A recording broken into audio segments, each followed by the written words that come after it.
What's up, everybody? Welcome to the Pick Six Podcast, CBS Sports Daily NFL Podcast. I'm Will Brinson. I'm your host. It is Saturday, September 4th, I believe.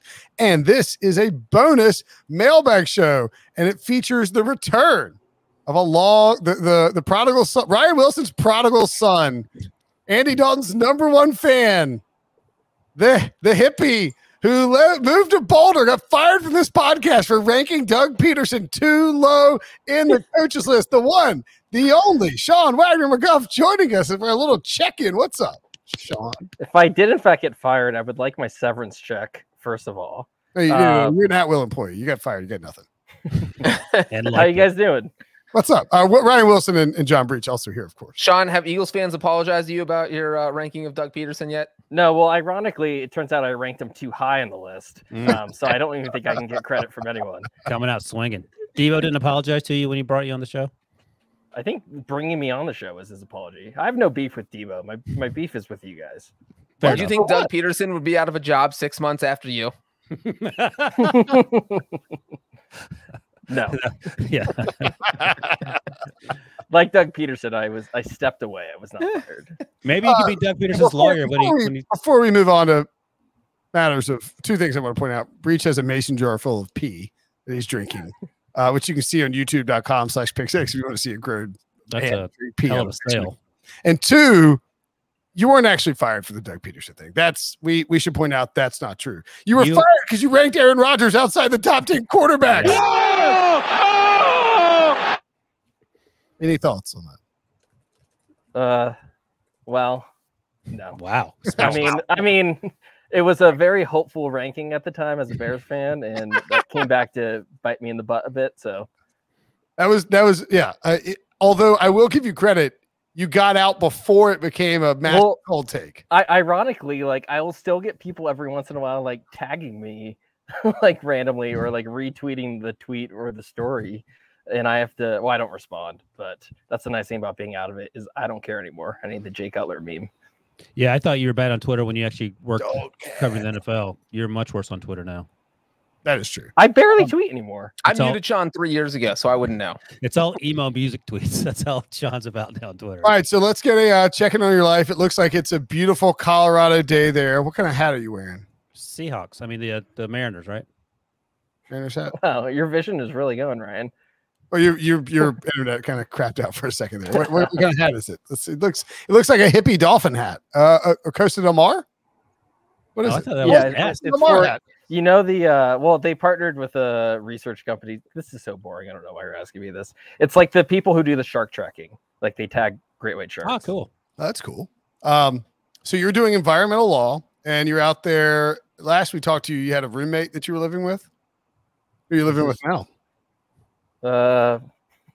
You really need to like find any way to insert my love life into the podcast. People want to know what's happening to your life. You found a girlfriend while you were on the podcast, so maybe people just want to update. Well, is it the same girlfriend? It is the same girlfriend. Okay, who was staying with me during quarantine. Correct. Sean, you met her in the middle of a pandemic. You know, not everything that came out of this pandemic was bad, Sean. You stumbled. You humble Jim bragged your way into love. That's right. Sean, we're old dudes. We just want to know when the wedding is so we can come and have a few drinks on your dime. You guys think you're being invited to the wedding? No, I don't care about the wedding. I just want to invite you to the bachelor party. I'm crashing it with a 16-month-old baby, and she's going to cry the whole time. The Breech, you're not getting any +1s. All right.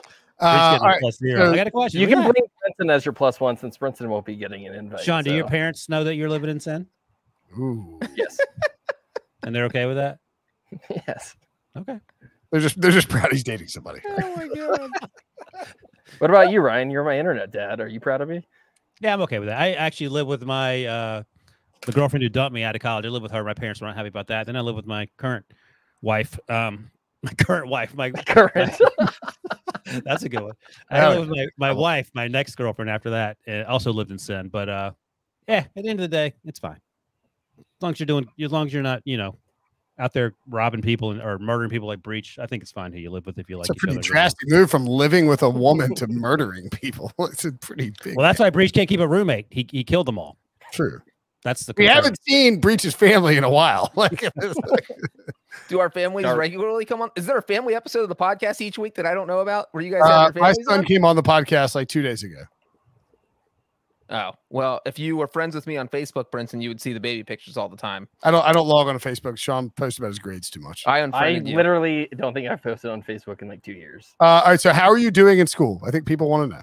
I'm doing well, Brinson. Thanks for asking. Love it. If you're trying to goad me into doing a brag so you can call me out brag. for it, I'm not going to do that. I'm not calling you out for it. We're asking how you're doing, and we're proud of you, man. Did you do well in undergrad? Not particularly. Okay, I did fine. I did well until I decided I wanted to be a journalist because I was like writing about sports as my life's calling, and no one's going to care about my undergrad grades, so I stopped caring about that. So you matured. You realized that if you're going back to school and your dad's paying for it, you might as well pay attention and try to do well. I like that. Yeah, well, you see, in law school, they call on you, so if you're not prepared, you get embarrassed. It's like getting dunked on without the music. How soon into one of your co-students' answers do you realize that they are clearly not prepared to answer the question? Like, how often does that happen? It doesn't happen as often as you would think. Is it cringeworthy in person to have to endure? Or you secretly like, another one that'll fall behind me? Or does it depend on the professor, like being like hardcore or a softie? Most of the professors that I've had here are pretty soft. Like you're not getting embarrassed if you don't know the answer to it. Save, Debo. All right, well, glad you're doing well. It's not like Brinson is teaching the class. It's like if you were teaching the class. Like if Brinson were teaching the class, he would never show up, and he would be wholly unprepared. So I'd fly in late and call people for like outrageous questions they couldn't answer, and then lash on them for not answering. And also, my first year was like entirely remote, which was a lot. I feel like I was actually better prepared than most people because I had worked for 5 years remote. Oh, now we're back in person though. Okay, and you were tweeting about this. You're worried about the back in person stuff. Is that true? Or is it that you do better remote and you want to be able to just pile in your house? I'm not gonna lie. I do enjoy the extra sleep of working remotely.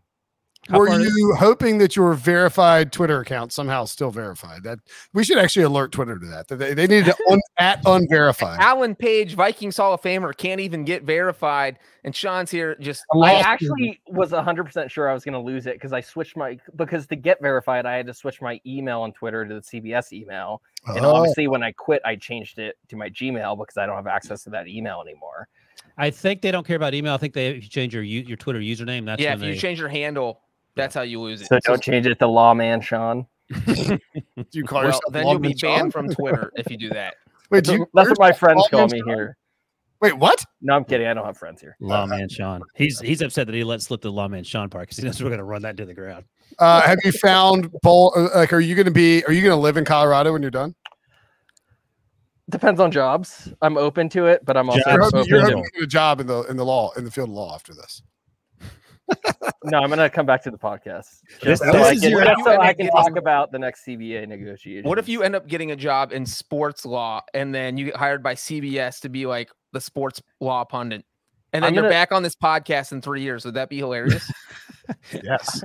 I think that might be a waste of 3 years of my life here, but yeah, your dad would certainly agree with that. All right, what's the first question? That's enough chit chat. We're calling Sean. We got to ask Sean about the Bears. So Andy Dalton, when you we brought you back on when Andy Dalton signed with the Bears. I was on your free agency palooza show, whatever. It was you were on for the emergency Andy Dalton. Was there an emergency Andy Dalton podcast? There better not have been. Sean, your standards are slipping. I asked for it. I demanded it. Yes, I was on for that, and I was not pleased at the time. My enthusiasm level for the Bears has increased since then, not for this year, but for the long term, because of Justin Fields, obviously. Is that the only reason? Is there anything else to be excited about? Well, does it concern you that Matt Nagy and Ryan Pace are the ones who will be like, if Justin Fields is good and the Bears win games this year, they will probably get extensions? I don't know if I have an opinion about Matt Nagy yet. And I know it's been 3 years, but playoffs twice. I mean, at the one hand, you can say, well, he went to the playoffs without a quarterback. But the other hand, I think you can probably say his play calling didn't really help Trubisky and Foles. Also completely failed to develop Mitchell Trubisky. Well, I mean, that's a large ask if we're being honest. I just think it's always hard to separate the player from development and to know who's more responsible. He took the job when Trubisky. I think he's a good, like, I hate this phrase, like CEO type of coach. Like, I think in each of the last 2 years, there have been times when, if say Mark Trestman, and I know that's a low bar to compare to, but like that locker room could have been completely lost, and they've managed to stay competitive throughout all that. I don't know if he's a good play caller or like offensive designer, which is what the Bears thought they were getting when they hired him from the Chiefs. But I think he's a good, like, I don't want to use this comparison because he's not as good as Mike Tomlin, but like just a good CEO type of figure. But I think it's largely dependent on getting a good offensive coordinator and having Fields work out. But like, I think the biggest concern with Fields is probably not the coaching, but the offensive line, and not wanting him to get killed in year one. I don't disagree with the offensive line. I mean, so are you okay with the fact that Andy Dalton will be starting in week 1? I would prefer for Fields to start. I'm not against the Rams, but in Los Angeles in prime time. I mean, yes. I mean, I would want Fields to start. I mean, you can't just you can't draft a guy and be like, we're afraid of Aaron Donald, so therefore he can't play this week. Like, you're going to face good pass rushers every single week. And well, I don't think it's a matter of being afraid of Aaron Donald. It's if Matt Nagy thinks Justin Fields is only like 85% comfortable with the playbook, you don't want 85% going against Aaron Donald. Play him. That's you know, like I just think Matt Nagy doesn't think Justin Fields is 100% there, like ready to play. I think he's at like 90, 95, and he'll play. I mean, my point of view of wanting him to play is entirely selfish as a fan of wanting to be excited for that week 1 game. And you cannot get me excited to watch Andy Dalton against that Rams team. I disagree. I think with that Bears offensive line, I'm excited to see if Andy Dalton lives. Like, if he makes it through the game alive. Is that a Sunday night or a Monday night game? Sunday night. Would we have to have an emergency podcast if Andy Dalton died the second quarter? I thought you said he beats the Rams. I was going to say if he beats the Rams. What? If he beats the Rams, will you buy an Andy Dalton jersey? Will you buy an Andy Dalton Bears jersey if he beats the Rams? I'll pay for half of it. I'll pay for half of it. You could buy the entire Andy Dalton jersey and I wouldn't wear it. What? But the law school was right next to a Goodwill, though, so I would drop it off on my way. Breech, don't you still owe Sean for a Jay Cutler bet? Well, yeah, I need to get on a date with Jay Cutler because that's what he's doing out in Nashville right now. Well, so he's got a podcast. That's the only way to contact him, Brinson. He's only going on dates. Breech, you're married. That's inappropriate. So listen, I do owe Sean a Jay Cutler autograph. We got it. So the line is for week 1, September 12th, 8:20 p.m. start. Bears getting 7.5 in LA. I love the Rams in that game. I like the Bears to cover. I like the idea of teasing the Buccaneers or the 49ers with the Rams and getting it down like 1.5. First of all, I mean, I don't know how closely Sean. Yeah, I like that too. But like the Bears secondary is a huge issue as well. Yeah. So Matthew Stafford comes out spinning it, as they say, and that defense. Yeah. But we don't know. You know, Matthew Stafford didn't play in the preseason. The last 2 years that Sean McVay has sat all his starters in the preseason, the Rams were favored in week 1, and they won both games by just 3 points. How many times in those week 1 games did they face Andy Dalton in prime time? I mean, I was hesitating about the 7.5, and then I realized it's prime time in Andy Dalton. So. He's going to throw 4 interceptions, Breech. Here's the real question. Well, wait, I was going to... Does Fields play in that game? I bet there's some I bet they bring him for some packages or something. I don't think so. You don't think so? I don't feel unless he don't get 4 picks in the first half. Yeah. Oh yeah. Then you bring him in. Yeah, it was 28 at halftime. Maybe. Yeah. I wouldn't even want to do that though, because I think if you're going to start him or play him, like you give him the full week, and it doesn't help to throw him to the Wolves. I think you just use that as, hey everyone, this is why Andy Dalton's not starting next week against the Bengals. He sucks. Also, if you bring Fields in the second half of it and they're down 28-0, he's probably going to put up some decent stats and some points. Like, you know, it ended up being like 28 or 35-21, and people will be like, oh, if we'd started Fields, we might have won the game. He was amazing. But the downside of that is like the Rams defense is going to be teeing off on Fields because they're just going to throw the ball. So that's something else. My prediction is that the Bears get slaughtered, and unfortunately for Breech, Fields plays week 2 against the Bengals. That would be hilarious. Yeah, Breech, would you rather face Andy Dalton or Justin Fields in week 2 if you're the Bengals? Justin Fields. You're shut up. With Andy Dalton, you're playing a bad Andy quarterback. Dalton's playing week 1, I want Justin Fields' first game ever. I would much rather see him. Andy Dalton 1 o'clock revenge This is game when the Bengals stunk scary. back in like 24. I think Johnny Manziel's first game ever was against the Bengals, and everybody was pounding the Browns because they thought Johnny was going to. Brinson's making that face like everyone didn't think that the Browns' point spread moved like 2 or 3 points. And I'm laughing at this comparison. You're like, Johnny Manziel.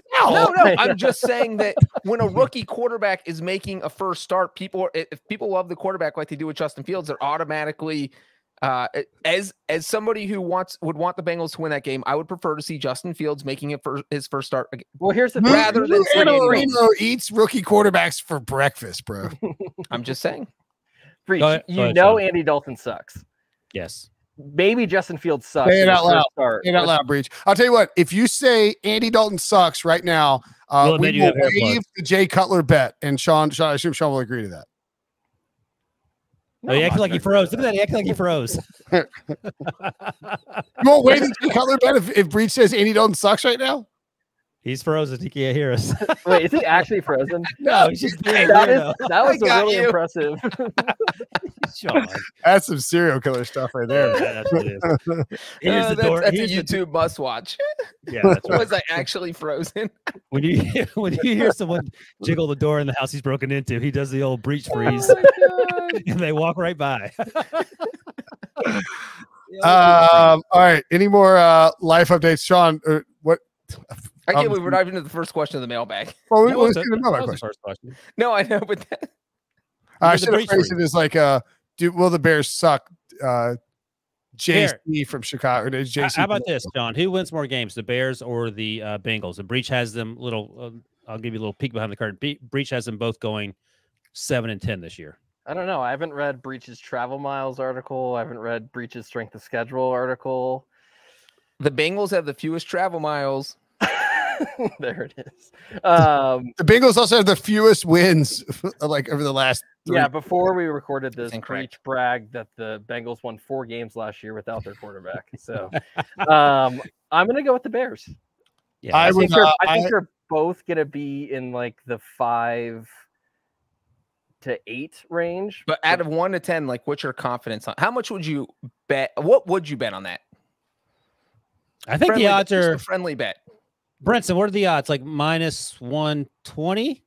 I would pick the Bears minus 145. Yeah, I just want to bet that. So really? I'm not that confident. Holy crap. Well, if Burrow breaks out. Oh, please. Thank you. He walks with a cane. How's he going to break out? Is he still hurt? He played 3 snaps all preseason because he admitted that mentally he's not sure if he's all there yet. Oh, so let's put it this way. The Bengals are 12-1 to have the worst regular season record in the NFL. The Texans plus 250. The Lions, this is at Caesars, of course. So the Lions plus 350, the Jets plus 750, and then Bengals at 12-1. So the fourth biggest favorite to have the worst record. The Texans don't have the best odds to finish. No, they're plus 250. Okay. Yeah, so like 2.5 to 1. And then the Bears are 25-1 to have the worst record in football. Yeah, there you go. The Bears aren't going to have the worst record in football. I'm just saying that, like, that's a good comparison of. It's not as close as you're making it out to be. I think is the point. Yeah, it was 2-1. Well, according to our people at Caesars, the Bears have an over/under 7.5, and the Bengals have an over/under 6.5. So it's actually pretty close. What's the juice on those? The Bears over 7.5 is plus 105. Ooh. And the Bengals over is plus 500. It's plus 5 million. Yeah. Hey, Brinson, let me ask you this. So if the Bengals played 17 home games and they're over under still 6.5, what are you taking? The Bengals over is negative 105. Yeah, okay. So fairly close. I think the Bengals have an easier schedule, right? So 17 home games, all at Paul Brown Stadium. The over under still 6.5. I am actually on the Bengals over this year. I think that they win 7 games. There's okay, no well then way that means it's a lock for the Bears to finish above them. What? Yes. Brinson's on the Bengals bandwagon. Are you on the Bears over or under? Yeah, Brinson, over under 7.5. I'm going the Bears under. Over. I mean, 8-9 isn't like a great season. I don't know. I think this offensive line's an issue. I think Andy Dalton, who I pushed all my cards, all my chips to the middle of the table last year with him and the Cowboys and win 9 games, and that fewer things have blown up in my face like that. Right. Don't forget about the center who knew the lingo. He knew the offense. I mean, the who finishes with the best record might hinge on week 2 when they play each other. I forgot about that, Sean. I was just to give you a courtesy laugh, and then I figured out what you said. Yeah, that's right. The lingo. You dummy. Didn't he not even win the starting center job too? It doesn't matter. It's just like who says that? Was that Breech or me? Yeah. That was Breech. His whole offseason was the center knew the offense. I love that Brinson wasn't sure. So he does love his outlandish offensive lineman prediction. I'm pretty sure Andy Dalton had the best record of any starting quarterback in the NFC East last year. Just saying. Great. He's now in the NFC North because he was so good. What is the Bengals record after they play the Vikings at home, the Bears on the road, the Steelers on the road, and the Jaguars at home? 1 win. That feels like 1 win. They could be 2. the Steelers, as we all know, if they bring back Ryan Finley, but 1 win feels about right. Breech, what do you think? 2. I think 2-2. There we go. Who are they beating? The Jags and the Bears. Jacksonville and one of the Vikings, Bears, or Steelers. I mean, Wilson's not going to sit here and promise another tattoo if the Bengals beat the Steelers, so he knows it's possible. They're playing a rookie quarterback or Andy Dalton in week 2, certainly winnable. And Kirk Cousins might not be on the field because he could be out because of COVID protocols by week 1. All right, we'll give Breech 2-2 there as a very aggressive favor. The next 5 games are Green Bay at home, at Detroit, at Baltimore, at the Jets, and home versus the Browns. What is their record? 2 of those. Yep. 4 and 5. 4 and 5. Very optimistic. 4 and 5. Generous.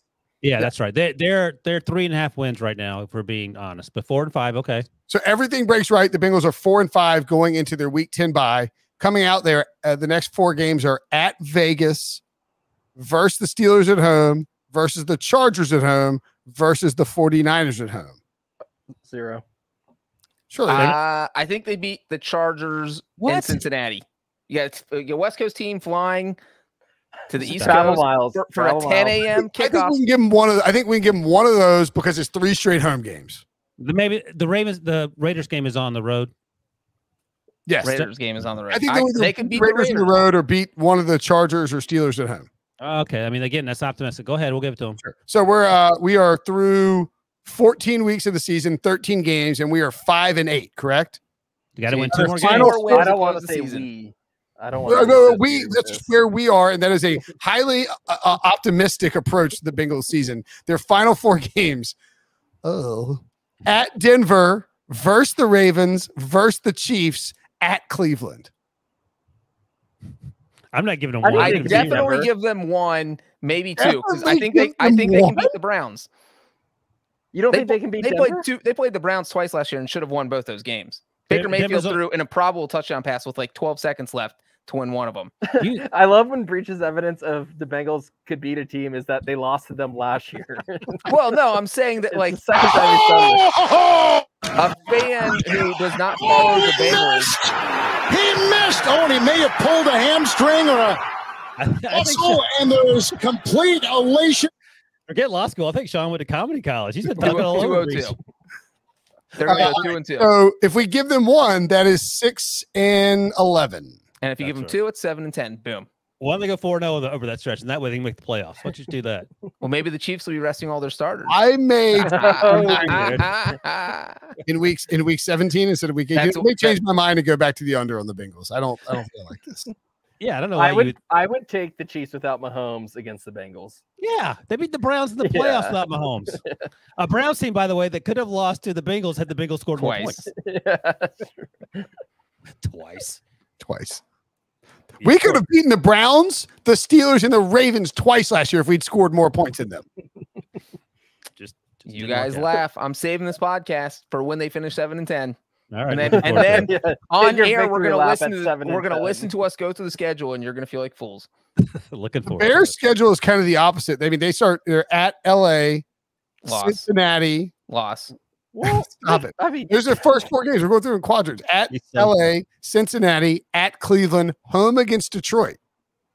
Yes, 2 and 2. You got it. You have to go 2 and 2 no matter what. Yes. Next 5 games going into their week 10 bye: at Vegas versus Green Bay, at Tampa Bay versus San Francisco and at Pittsburgh.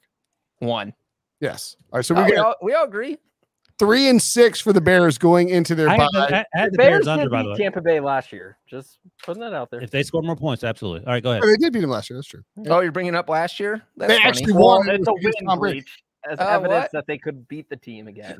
All right. Coming out of the bye in week 11, Baltimore By the way, home. hold on, Brinson, by the way, Breech would be a terrible lawyer. What? Can we rank the people here who You can't pick and choose when to use last year's Your stats. Honor, my client nearly didn't murder that man. He almost didn't kill him. Had he not jammed that knife in his face, he would not have killed him. I submit to you, Your Honor. What are you doing? Oh gosh! All right, what's the next? Mr. Breech, you're holding a cat. Please get out of the courtroom. Meow. Right.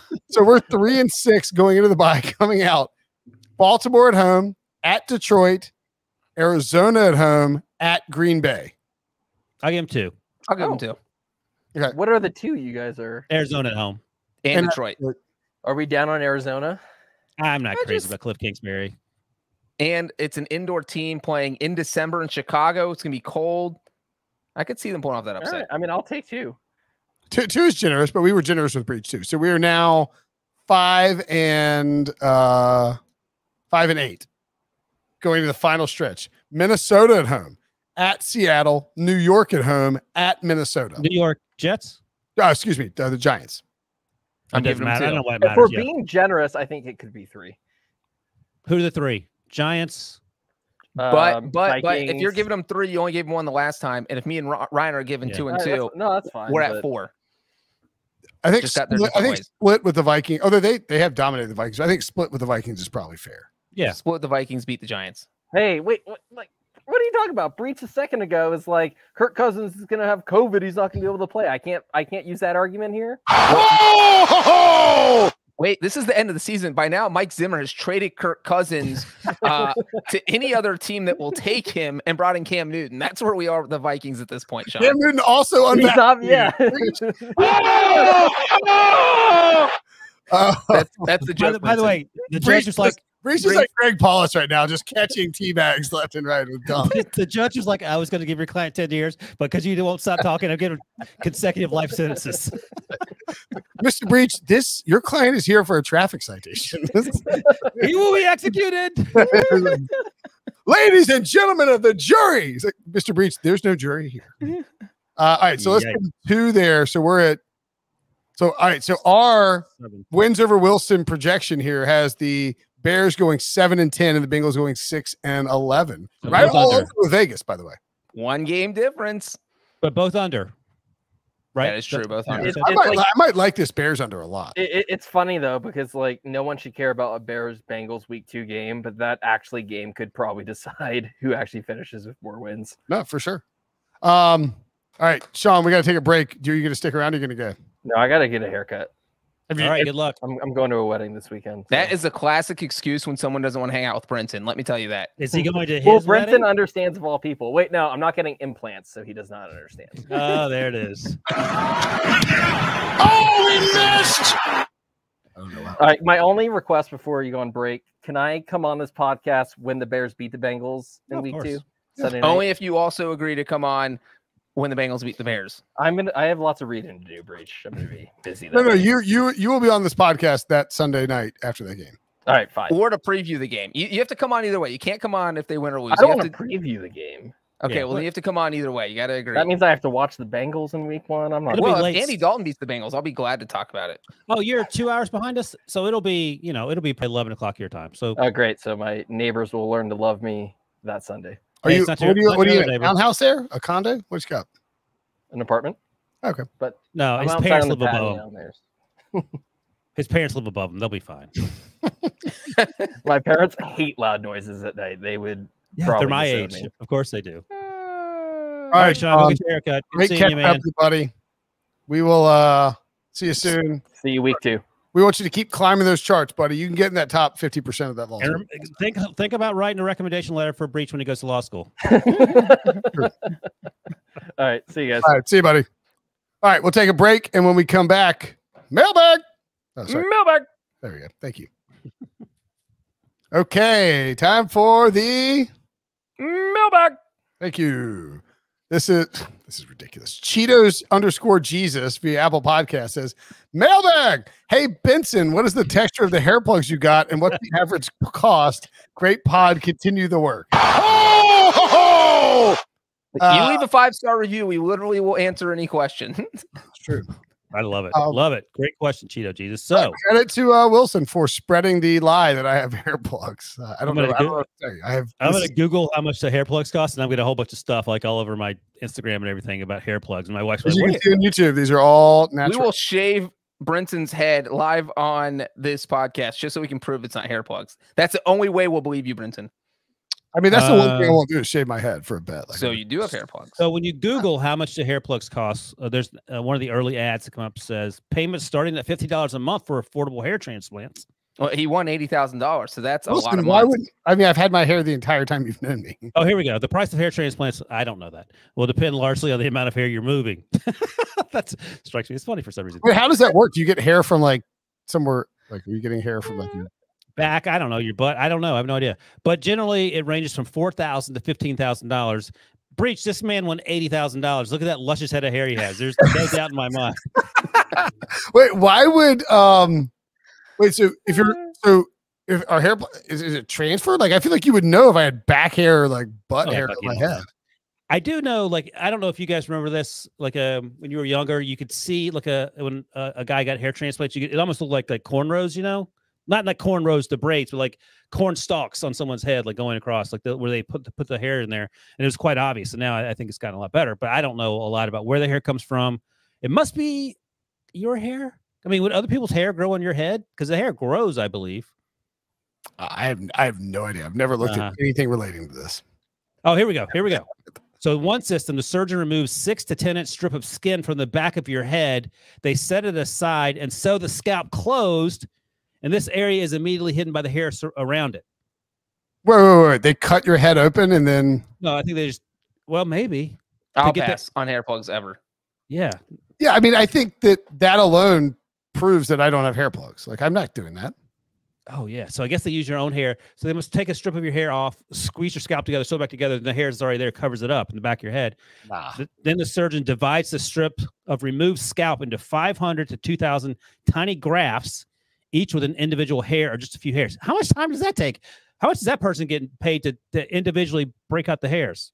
Wait. So then the hair would have to grow out all over the place, right? I think they graft it into little 5 to 2,000 tiny grafts, and then they put that into your bald spots, as you know, and then that grows once they put it back into your brain. So you would have to see the hair. It would be obvious that you got hair transplants for quite a while. I think that's how it was. Yeah, you just wouldn't go out in public. Like getting hair transplants during a pandemic would be the perfect time to do it. But I think like 20 years ago, I'm on video with you guys every day. You can't see the back of your head. And he's worn a hat for like 6 straight months. Oh, yeah, they get it from the back of your head and put it on the top. And this is called Photoshop. Like Debo does a lot of things in post production. That's not Photoshop. Photoshop is when you edit images. Okay, well, post production.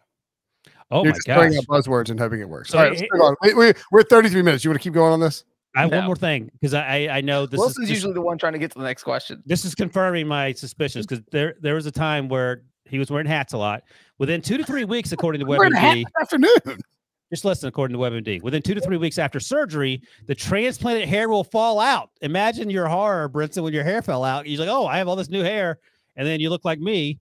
But you should start to notice new growth within a few months. That's the hat. That's why you wore the hat. No, I wear that answers a lot of questions. What's that? I wear the hat because I don't shower. I thought you said you wore the hat in the shower to protect the bald hair. I get it. Okay. All right. That's it. Thank you for the question, Cheeto Jesus. That was fantastic. We all learned something about hair plugs. $4,000 to $15,000. Brinson paid for those hair plugs. This is what you want on a Saturday morning is hair plug podcast.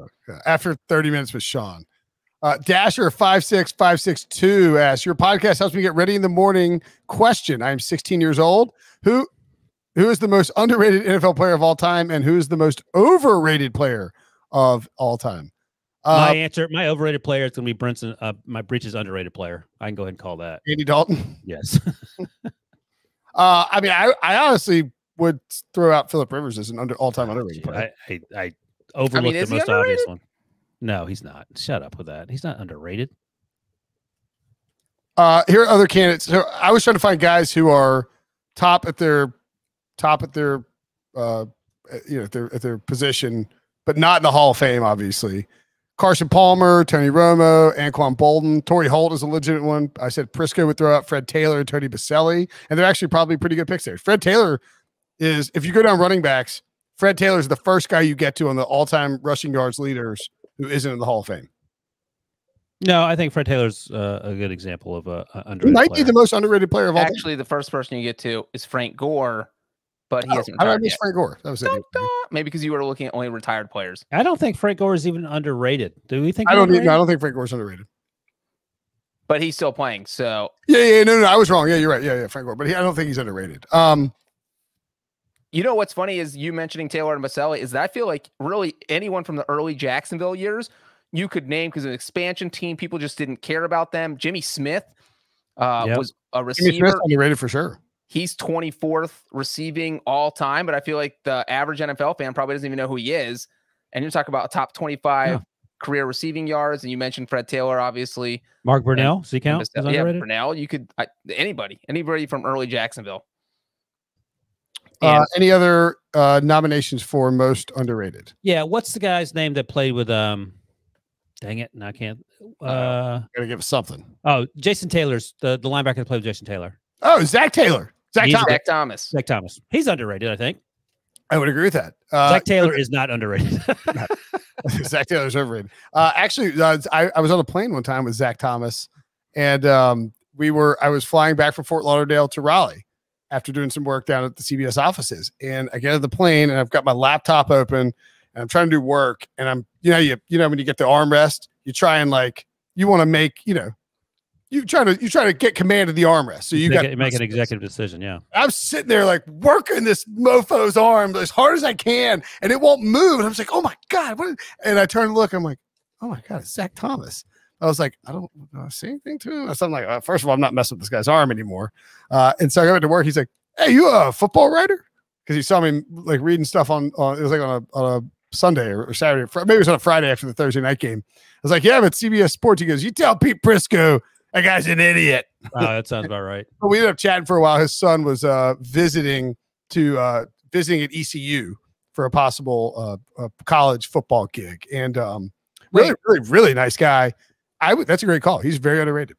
I've got a couple, and they're all Bengals players, but I'll only say them very quickly. Number one, Ken Riley, cornerback for the Bengals. You mentioned how Fred Taylor, you go down that list, and he's high.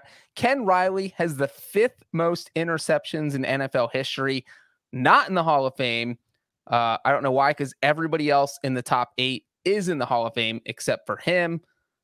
And then number 2, Ken Anderson, Bengals quarterback, 1981 NFL MVP, led the NFL in passing yards twice, had the highest quarterback rating in the NFL 4 times, which I think is the most ever of any quarterback, or it's up there. And then was top 5 in touchdown passes 5 times. Last one, Corey Dillon. Even though he left and went to the Patriots and won a Super Bowl, he's kind of like the Fred Taylor argument. That's actually a good answer. Corey Dillon is, I believe, right below Fred Taylor in the rushing yards list. Yeah, they are right there together. And he also had one of the highest single season games. He ran for 290 yards. He held the single game rushing record for a while until I think Jamal Lewis of the Ravens broke it, maybe in 2000, or the Browns. 2003, Jamal Lewis ran for over 2,000 yards. Yeah, Jamal Lewis in 2003 had a 295-yard game, but Dillon set the record with 278 in 2000, and then Lewis broke it, and then Adrian Peterson broke that. Oh, you know who else? I can't believe I'm going to do this. You might already be planning to do this. Chad Ochocinco. Yeah. Is he underrated? I think so. I don't know.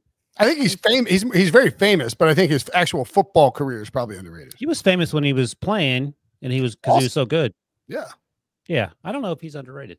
I would say, TJ Houshmandzadeh was underrated during that time, but he didn't have the longevity of Chad Ochocinco or obviously T.O. when he played with the Bengals.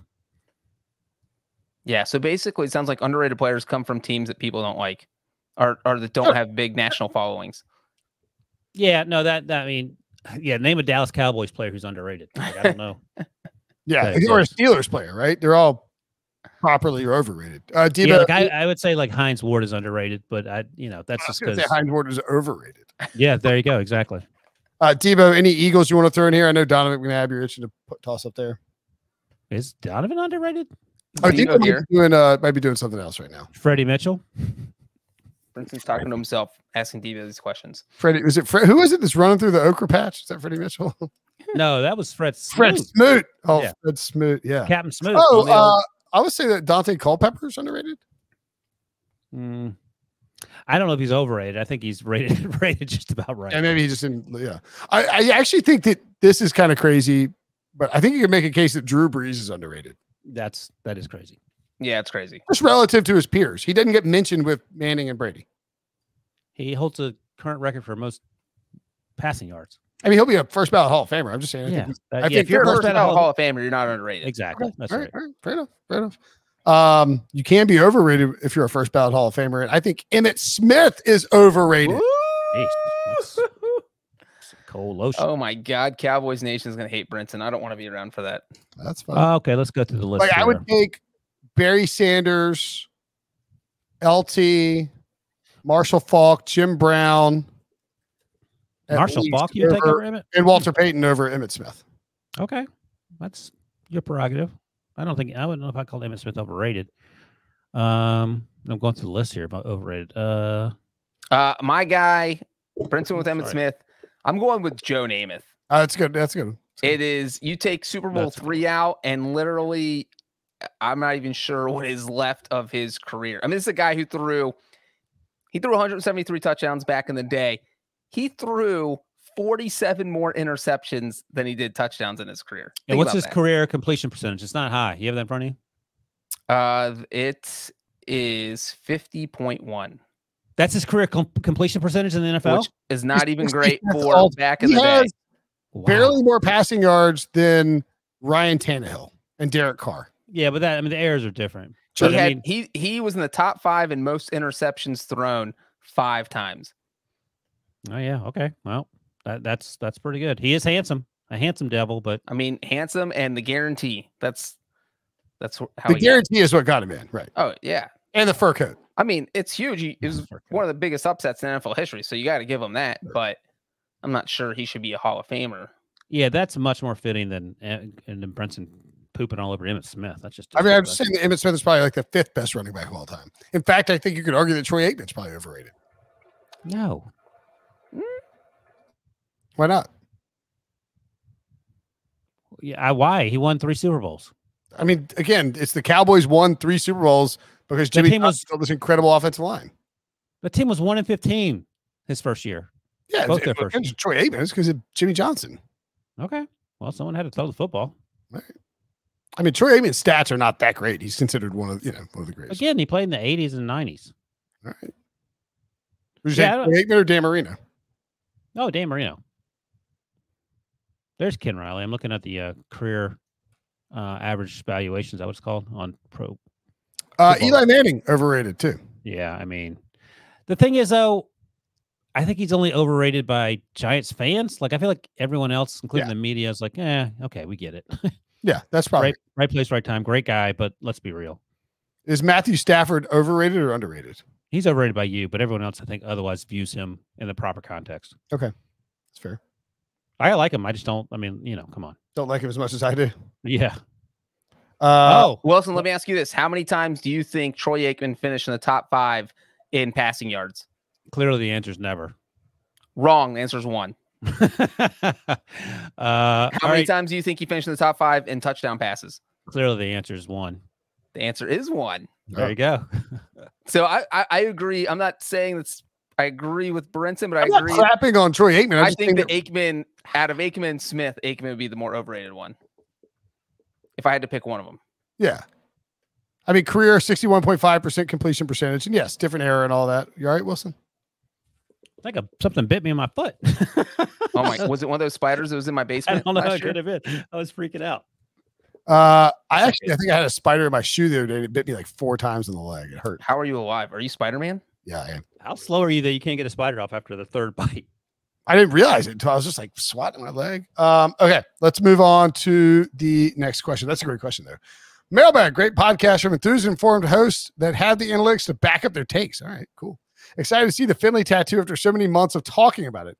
That's actually somebody, we snuck a tattoo artist into Wilson's room, just jab him slowly with needles. Thanks to the Bud Light Citrus Pack tip. Amazing stuff there. I have 2 questions. 1, do you see the NFL possibly looking into a minor league, potentially extending an olive branch to XFL for NFL teams to have a farm team to pick from that could be in addition to replacing a practice squad? 2, what are the chances that the entire NFC West makes the playoff this year? Is that a bet Brinson would lay some hard-earned cash on? Breech or Wilson, do you have a take on question 1? So my thing is this. I think we've sort of talked about this before, but the minor leagues is basically the SEC, the Pac, whatever the new conference is going to be with the other teams remaining. So it's not like they don't have a way to see how good these guys are. Whereas in the Major League Baseball and even the NBA, they have these sort of feeder systems. Although college, I guess, serves in some regard as a feeder system. And I think the other thing is, like, if it ain't making money, the NFL ain't going to do it. Like, the owners ain't going to be down with that. And they don't throw olive branches. Well, that's the key. There's no reason for them to fund it when you have college football feeding them for free. Yeah, so I would be shocked if the NFL even tried to buy another league. You know, like if XFL was successful, I don't even think the NFL would try and buy it because it's not even a feeder system. It's where players who are already professional go when they're not good enough for the NFL usually. And, you know, 5 or 6 of them end up back in the NFL, but it's not a big enough number for the NFL to think about buying the league. So I would highly doubt this ever happens. I would tend to agree with that. Sorry. What's the other question?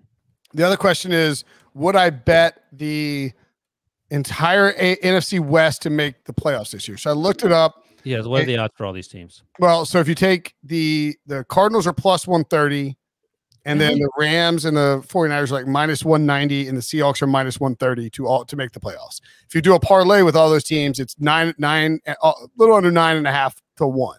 $100 would make you $940 and some change. I don't think I would make that bet. No. I think I would need 20 to 1 odds to do it, because if the Seahawks, because remember, those are individual odds for each one. If the Seahawks are, if any of these teams make the playoffs, like if the Seahawks make the playoffs, it reduces the Cardinals' number where it would be bigger because there's one less playoff spot. And so, you know, there's only one way all 4 can make it. You know what I mean? Like there's not going to be extra spots. It involves, so the competition is the Saints, the Vikings, and I guess the Washington Cowboys and Eagles, if you want, or Giants. Yeah. So I think it would be a bold prediction. I don't think I would make that bet. Do you see who wrote the note, which is hilarious? Oh yeah. The whoever sent the notes. Cowboys have a path to 9 wins. The Cowboys have a path to 9 wins. Fantastic. What about can you? I am against this. I wouldn't bet on it. I don't think the Cardinals are going. Right, I agree with that. What's the 3-team parlay out of the NFC West? Can you do that? So you can't actually parlay it on the site that I was looking at it. Because 3 teams, I feel like it might be like 4 to 1, 3 to 1. So you want no Cardinals? Yeah. All right, let me look at this. NFL season futures. Because I feel like other season. I'm missing. There's a good chance that those 3 teams make it. NFL season wins. Let's see. All right. So no Cardinals. So we're going to go Seahawks. Oh, crap. That's not what I want. I want player prop. I want playoff props. So Seahawks minus 130. 49ers minus 185. Rams minus 190. Hold a second. I've got to do a parlay calculator. My God. Well, I can't parlay it on the site. So minus 190, minus 185, and minus 130, right? Just talk for a second while I minus 190. It pays $100 would pay $312. Oh, I said between 3 and 4, I think, right? But I think your odds would need to be higher again, because if one, like, remember, you're taking away spots for, like the Rams are minus 190 to make the playoffs, but once the 49ers make the playoffs, the Rams odds actually get worse. And the Seahawks, vice versa. So I think it would need to be like 7-1 to have those three make it. Oh, I actually like that a lot more than 9-1. Maybe 5-1. Maybe 5-1. Yeah, or you just wait until like week 4, the Seahawks play the 49ers. The loser's odds is going to go down because they lost. And then you could parlay it.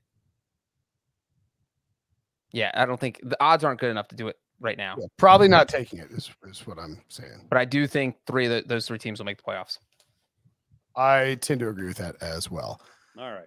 Okay, let's dunk on me one more time, I suppose. If you have a 40, you want to do, well, it's 2 40-time questions. I guess we'll get to those. We have 50 minutes. Somebody left a Winston-Salem podcast review. Go to the Diamondback, best spot in Winston-Salem. Somebody said that we'll address the Winston-Salem question, but I'm just saying, go to the Diamondback if you just moved to Winston-Salem. Delicious food. Also, Hero House, not open on Sundays, but my goodness, their subs are incredible. And I'm trying to think, there's another good restaurant that I would go to, but I'll figure it out later. The Meridian's very good. Sir, this is not a Wendy's. 40 times. If Will Brinson ran a sub-5 second 40-yard dash at any age, I would get a Pick Six tattoo. He said it was recorded, hand time, ? Yes. So it should be around somewhere. I would think he would frame it. It was a good athlete. I was a good athlete. I played for semi-pro football in Portland, Oregon, and we had 2 players who could break 5 seconds. Thank you. They're both former Division I players. Thank you. There's no way in God's green earth Brinson did it. I doubt he could even do it on a bicycle. Keep up the entertaining and informative work. Devo 345. Devo 3455. I mean, that's the reality. Thank you, Devo. There's more. Oh, there's. I'll beat your 40 holding a 40. Everyday listener. This is Markswell Silverhammer. Everyday listener, part-time heckler. Love you guys in the natural banter that erupts between Devo's well thought out show sheet. As far as Brinson running a sub 5 second 40, maybe his agent is holding the stopwatch, maybe. But I challenge you to a duel. I will run a 40 holding a 40 ounce beer, and you will can run unencumbered. Who wins? Oh, I don't know Markswell Silverhammer, what he looks like. I don't know if he has both his legs. I am taking Markswell Silverhammer. All my money's on Markswell. Right. Yeah, I would require some training, even with the 40 situation. I love the fact that he will beat you with a 40 in his hand. He's not even hesitating. Respectful.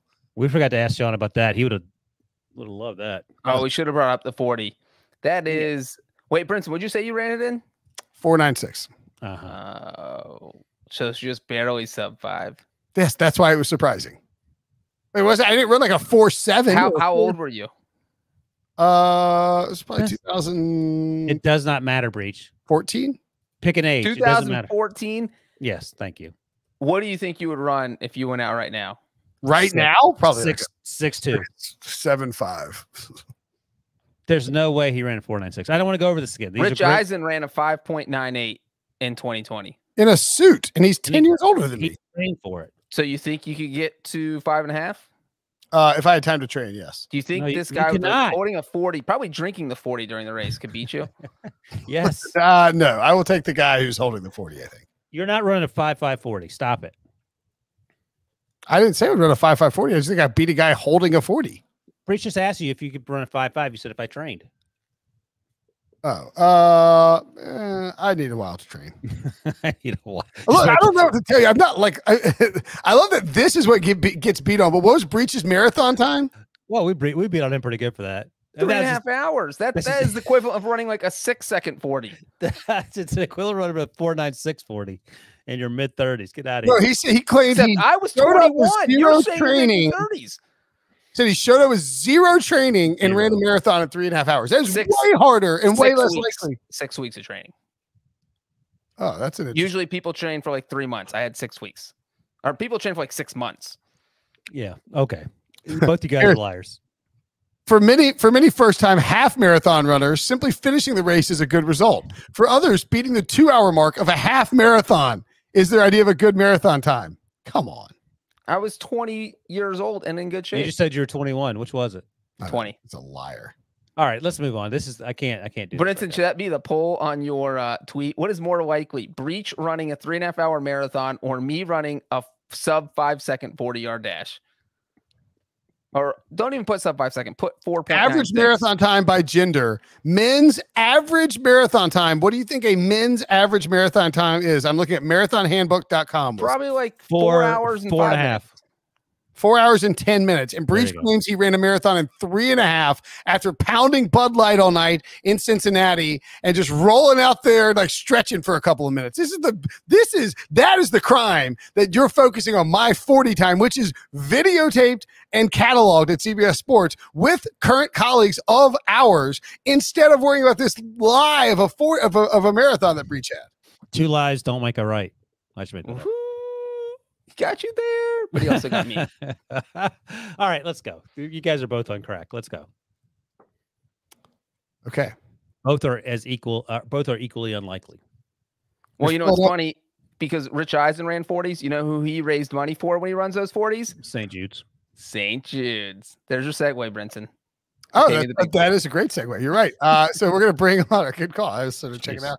Well, we're bringing on Rob Thomas, big time podcast listener, big time charity fan who donated to St. Jude's to get a podcast appearance and actually to drag Sean onto here. So thanks for thanks Rob for doing what we probably should have done weeks or months ago, which is check in on Sean to see how he's doing. And appreciate your generosity and for joining us tonight. Hey, no problem. Thanks for having me, guys. Yeah. I do want to point out that Rob is a Bengals fan, and we talked to him earlier. He has since turned his Bengals hat around because he is ashamed of what John Breech fully embraces every day of his life. But also, Bengals fans are very generous because we have nothing else going on in our lives. We cheer for a team that loses all the time. So you just want this little taste of what fun is like. And so that's what you do. You jump on the podcast. Yeah. Well, also, it's a mailbag podcast. So if you have an actual mailbag question that you wanted to ask in person, you could potentially do that, I suppose. Oh, no, I do. So running back question. So LT is the last running back, Hall of Fame. 2011 is the last time he played. So from 2011 on, who played in 2011 until now, so 10 years, who's the next Hall of Fame running back? Adrian Peterson? Well, he was drafted in 07. Oh, are you saying who played from 2000? Oh, you're saying since LT retired. Okay. So who got in 2011?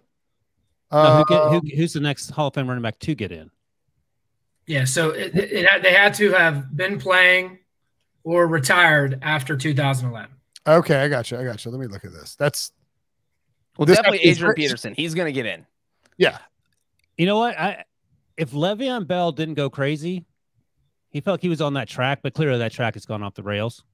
I mean, we talk about Antonio Brown as a wide receiver, and I think that certainly has more traction, but Le'Veon Bell is the first name to come to mind after, in terms of the most recent guys.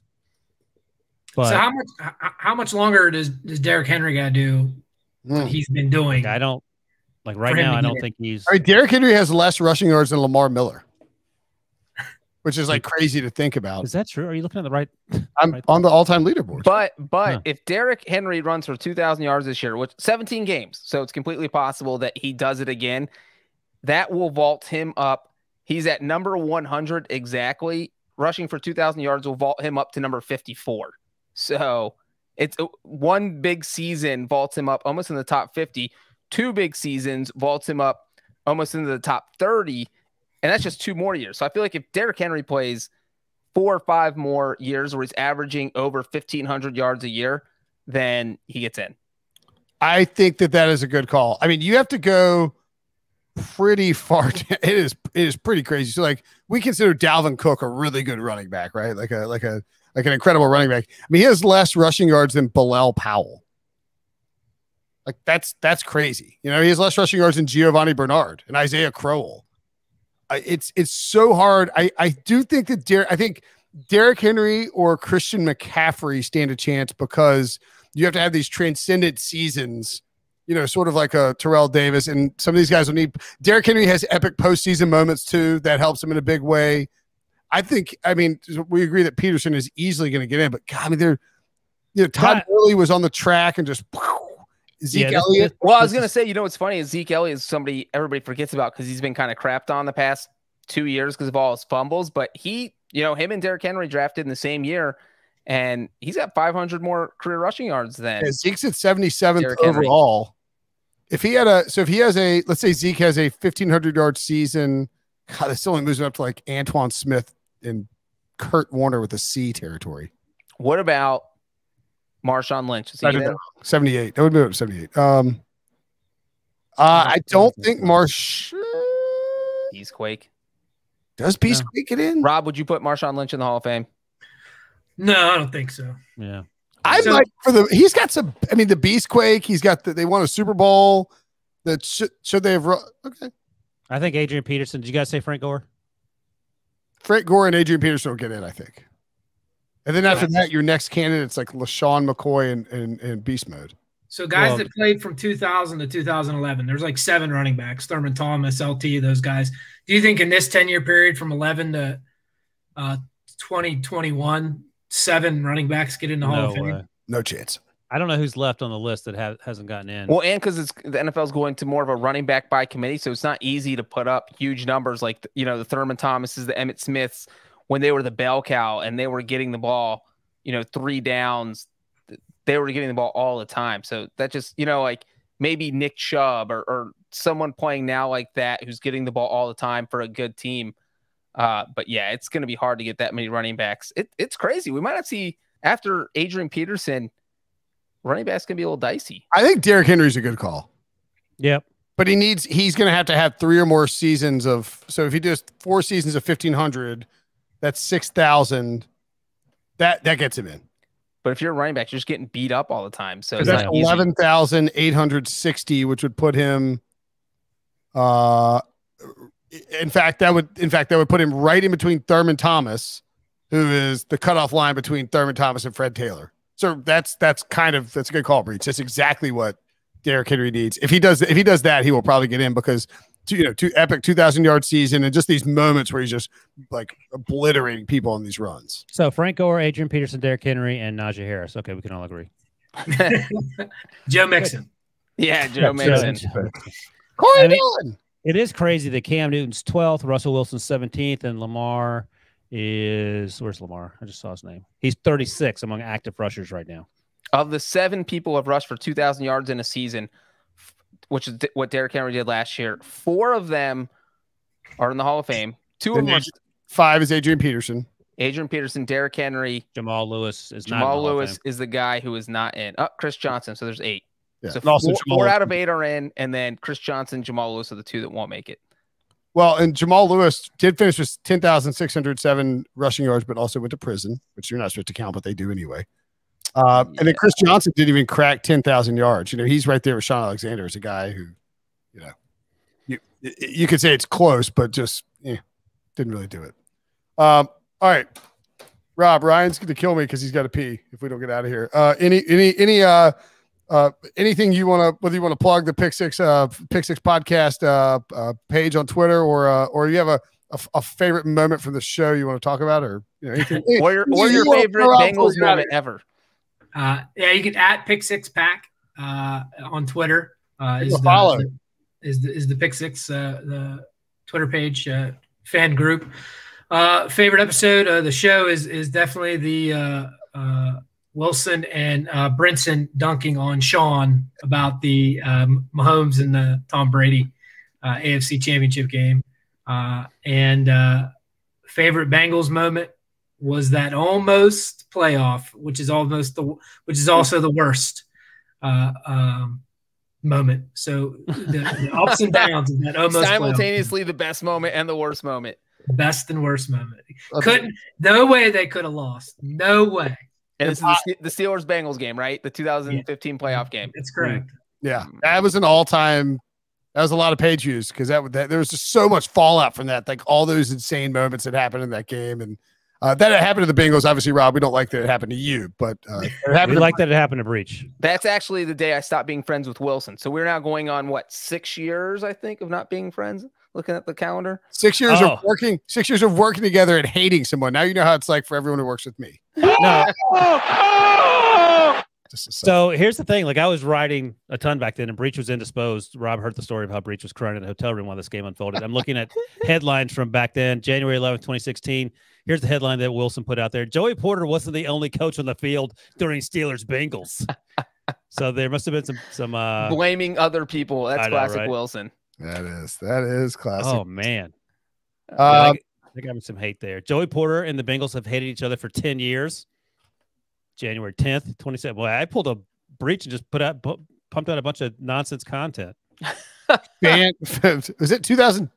What, 2010? 2016, but they hate each other for 10 years. Oh, gotcha. I was trying to see what I had written about that, but I got nothing. I can't find anything. All right. We got an hour under the belt for a little Saturday mailbag. Good for the people who like to mow the lawns, as Rob likes to listen to on the Saturday podcast. Rob, thank you again for your generosity. Yeah, shout out to Rob. Absolutely. Yeah, and for more importantly, getting us in touch with Sean, who we hadn't talked to in several months. We probably would have gone we probably would have gone to week 2 without actually speaking to Sean and checking in on him, even though he was our podcast cohort for several years. I appreciate it, guys. Thanks for having me on. Let me do this. Breech, were you trying to say something, or are you freezing? No, I was just going to say thanks to Rob. I'm glad that a Bengals fan came up here. It makes me feel a lot better about life that you're not a Steelers fan and not a Panthers fan. And it was awesome to have you on here, man. Bengals fans showed out in a big way for the St. Jude's thing. Yeah, we do. Yeah, this is great. Yeah, that's right. And by the way, I like Rob as a Bengals fan better than like Breech. So that was a win for everybody. By far. Oh, he missed! He missed! Oh, and he may have pulled a hamstring or a muscle, and there is complete elation. It never gets old. That's one of the games that the Bengals should have won. Oh my goodness gracious! Too many dunks, too many time. Rob, thanks again, buddy, for Breech and Wilson. I'm Brinson. We'll see you guys.